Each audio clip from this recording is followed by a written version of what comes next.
नमस्कार दोस्तों, विजय डेस्टिनेशन में आपका बहुत बहुत स्वागत है।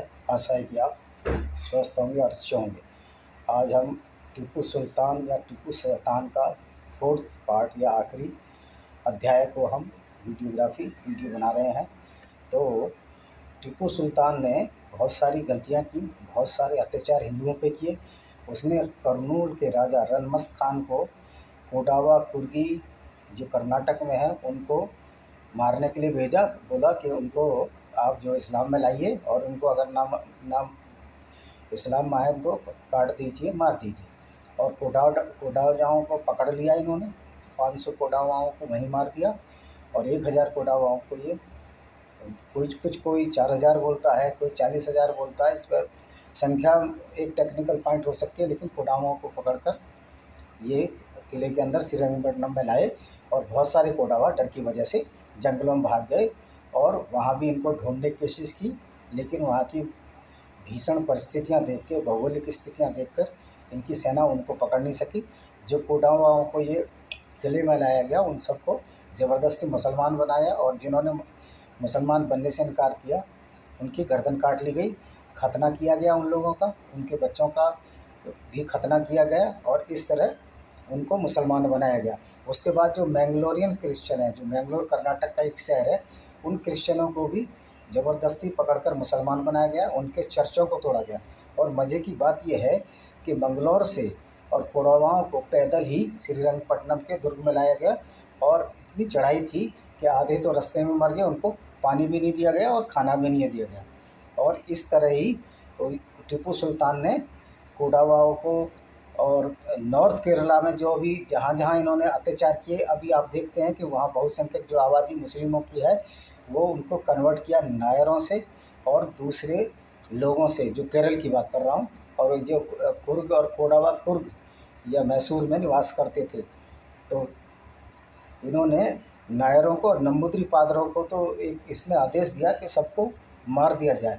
इससे दुखी एक राज्य की राजकुमारी ने तत्कालीन वायसराय, ब्रिटिश वायसराय की पत्नी को ये पत्र लिखा कि तैमूर के अत्याचार बहुत हो गए हैं और इन अत्याचारों से हमें रक्षा कीजिए। और तैमूर ने इतना ही नहीं, ब्रिटिश सिपाहियों को भी मारा, उनकी चौकियों में आग लगा दी, उनकी सेना में। अब ये राम पुनियानी जैसे बेवकूफ़ इतिहासकार बोलते हैं कि वो ब्रिटिशरों के खिलाफ लड़ा, वो ब्रिटिशरों के खिलाफ लड़ा, विदेशियों के खिलाफ लड़ा, विदेशियों को बाहर निकालने के लिए लड़ा। तो कोडावा क्या विदेशी थे या मैंगलोरियन क्रिश्चियन विदेशी थे या केरला, नॉर्थ केरला के हिंदू विदेशी थे या जहाँ उसने ज़बरदस्ती तलवार के दम पर उनको मुसलमान बनाया, जो नहीं बने काट दिया, क्या ये विदेशी थे? तो ये तर्कसंगत बात नहीं है। जो राम पुनियानी और इरफान हबीब जैसे इतिहासकार हैं, पता नहीं ये कितना कुंटल कैनाबीस खा के ये इन्होंने इतिहास लिखा है। और जो व्यक्ति मंदिर तोड़ रहा है, जो व्यक्ति खतना करता है ज़बरदस्ती, जो गायों के सिर जो है मंदिरों में लटका रहा है और नदी के किनारे इतनी बदबू आने लगी, इतने लोगों को मार मार के फेंक दिया कि आसपास के लोग भाग गए। जो गायों के सिर लटका रहा है नदियों में, मंदिरों में, और मूर्तियों को अपवित्र कर रहा है, तोड़ रहा है, खंडित कर रहा है, गायों का खून मूर्तियों पर बहा रहा है, तो वो पॉलिटिकल मूवमेंट था। अगर पॉलिटिकल मूवमेंट होता तो कुर्गों को और केरल के मालाबार और केरल के ईसाइयों को, मालाबार के ईसाइयों को और केरल के हिंदुओं को वो इस्लाम में ज़बरदस्ती दीक्षित न कराता। उसने साफ कह दिया था कि जो मुसलमान बने ठीक है, ना बने तो तलवार से काट दो, यही सबसे अच्छा उपाय है। और इसी काम के लिए उसने रणमस्त खान को भेजा था। ये विकिपीडिया में मिल जाएगा। और जो लंदन की लाइब्रेरी में है, जो टीपू सुल्तान ने खुद पत्र लिखे हैं कि मैंने आज इतने हिंदुओं को ज़बरदस्ती मुसलमान बना दिया, इतने ईसाइयों को ज़बरदस्ती मुसलमान बनाया, उनका खतना करा दिया और उनका जो ज़बरदस्ती जो नहीं बने उनको मार काट दिया। इस तरह की बातें उसने खुद पत्र में लिखी हैं। उसके पोते ने भी इस बात का तस्दीक किया है कि टीपू सुल्तान हमारे दादा ने इस तरह की अनीतियों पर चलकर अत्याचार किया, हिंदुओं पर, ईसाइयों पर, और उनकी स्त्रियों के साथ बलात्कार किया। तो इस टीपू सुल्तान की ये जयंती सिद्धिरमैया और कांग्रेस जैसे लोग अगर मनाते हैं तो आप लोगों को सतर्क और सावधान हो जाना चाहिए कि हिंदू लोग कितने महामूर्ख हैं और अभी भी उस टीपू सुल्तान की जयंती कुछ कांग्रेस के मूर्ख नेता मनाना चाह रहे हैं, तो ये हिंदुओं को डूब के शर्म के मरने की बात है कि आप ऐसी पार्टी को सत्ता में लाने की कोशिश कर रहे हैं जो कि हमारा धर्म ही ख़त्म करने में लगी हुई है। आप दाल रोटी के चक्कर में ही लगे रहोगे, तो क्या जब बीजेपी की सरकार है, क्या अल्पसंख्यक दाल रोटी नहीं खा रहे हैं? वो भी खा रहे हैं, लेकिन वो खाली दाल रोटी पे और फ्री बिजली पानी पर बिके हुए नहीं है, जैसा कि दिल्ली के हिंदू बिक गए। अब केजरीवाल ने क्या किया? टीपू सुल्तान, ये थोड़ा साइड बात बता रहा हूँ, केजरीवाल ने 1 करोड़ रुपये डॉक्टर अनस को दिया, एक मुसलमान था, जबकि यहाँ हिंदू डॉक्टर भी मरे हैं। तो इसी तरह जो टीपू सुल्तान की नीति थी वो अत्याचारपूर्ण थी और विदेशपूर्ण थी, और वो न्यायपारी नहीं था, अत्याचारी था, और वो उसी कुरान पर चलता था जिस कुरान में लिखा गया है काफिरों को मारो काटो। और जो राम पुनियानी और इरफान हबीब हैं, इतने बड़े झूठे इतिहासकार हैं, इन्होंने खाली उन लोगों को महिमा मंडित करने की कोशिश की है जिन्होंने हमारे मंदिर तोड़े, हमारी स्त्रियों के साथ बलात्कार किया, हिंदू स्त्रियों के साथ, और जिन्होंने क्रिश्चियन स्त्रियों को भी बलात्कार किया, उनको ज़बरदस्ती मुसलमान बनाया, उनके बच्चों को बेहरे में से कत्ल कर दिया गया, और 5,000 क्रिश्चियन और ईसाइयों को पेड़ों से बांधकर टांग दिया गया। बहुत सारे लोग जंगलों में चले गए, उनके चर्चों में आग लगा दी गई। तब ब्रिटिश सरकार ने उसको श्रीरंगपट्टनम के किले पर कैद कर माना। तो ये कहना बिल्कुल बेवकूफ़ी होगी कि टीपू विदेशियों को भगाने में लगा था। तो फिर उसने जो इंडिजिनस हिंदू थे, जो भारत में ही रह रहे थे, ईसाई और हिंदू, उनको मौत के घाट निर्दयतापूर्ण क्यों उतारा, और उसने क्यों उनको इस्लाम धर्म में दीक्षित किया? अगर वो विदेशियों के खिलाफ था तो विदेशियों के खिलाफ लड़ता, लेकिन उसने अपने लोगों को ही, अपनी प्रजा को ही मारा काटा।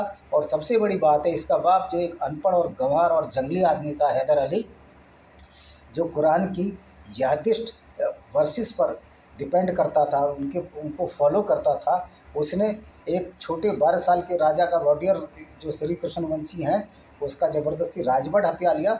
और इस तरह की ये इसमें तो कहा भी गया है कि कुरान में ये उसी पर चल रहे हैं जिसमें ये कुरान में कहा गया है कि काफिरों से दोस्ती ना करो।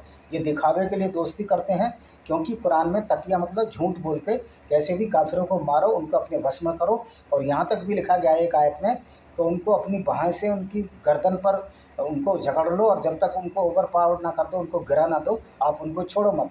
जब ऐसी ऐसी बातें लिखी हुई हैं, तो ये कुरान में उन्हीं बातों पर ये टीपू सुल्तान नहीं, ये टीपू सुल्तान चला, और उसने बहुत हिंदुओं को और ईसाइयों को निर्दयतापूर्वक मारा।